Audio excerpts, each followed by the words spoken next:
She raised her glass and smirked like the queen of her own little kingdom. "To the best birthday gift," she said, loud enough for the table to freeze.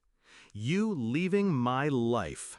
I didn't flinch, didn't blink. I just sipped my wine, set the glass down, and whispered, "Wish granted." Then I stood up, walked out of the restaurant, and never looked back. She wasn't always this cruel.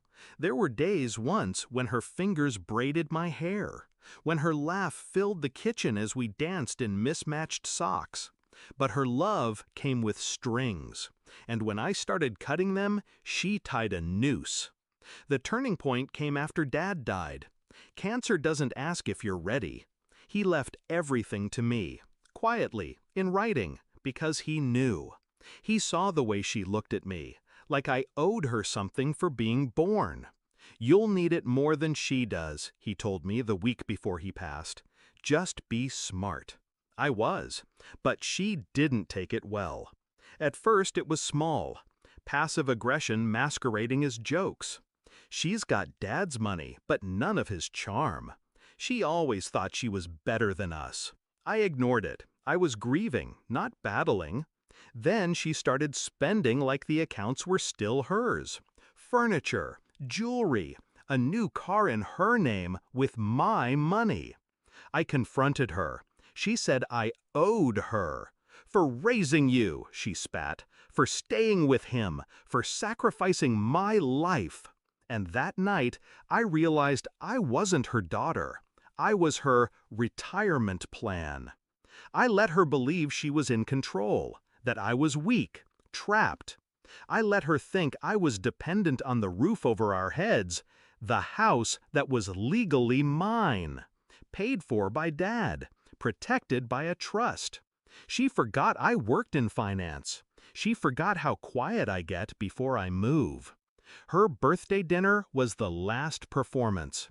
I booked the table, paid the bill in advance, even brought a gift, a photo of her and Dad from the year they were actually in love. I was giving her one last chance.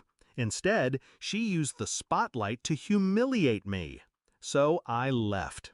And the moment the valet door shut behind me, I made my first call. Step 1. I sold the house. Not listed, not negotiated, just a cash deal through one of the shell companies I owned. She came home 2 days later to a sold sign and a letter on the door. "You have 48 hours to vacate. No exceptions." Step 2, I froze all shared accounts. Bank, credit, utilities, everything linked to my trust or Dad's estate. Her card declined 3 times before she called me, screaming. I let it ring, then blocked her. A week later, my phone buzzed. A voicemail from a friend of hers. Shaky voice, rambling. "She's at the police station. Said you stole her house, her money." I smiled, then deleted it. Let them file. Let them dig. Because when they did, they'd find nothing illegal. Every paper trail led back to me. Every clause signed. Every asset protected. Every dime accounted for. She never read the documents Dad left. She just assumed she'd outlive his will, like she outlived his love. She tried to go public, posted online, painted herself as the victim. "My ungrateful daughter stole my home, left me with nothing." People rallied until the receipts surfaced.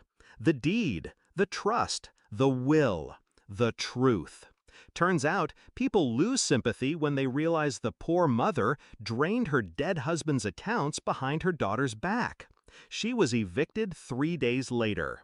I visited her, once. Not out of pity, for closure. She was living in a motel off Highway 8, the kind with flickering lights and stained carpets.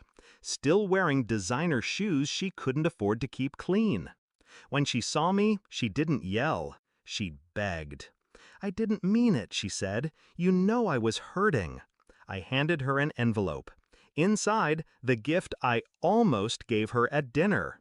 The original trust documents. Every signature, every legal detail. Proof that this nightmare was hers to own. Her hands trembled as she read, eyes darting across lines she never cared to understand. And then I said the final words I'd ever speak to her. You wanted me out of your life. Happy birthday. Now? Now I sleep well. No more guilt. No more pretending. Some people think revenge is loud, but the most devastating kind is legal, silent, precise.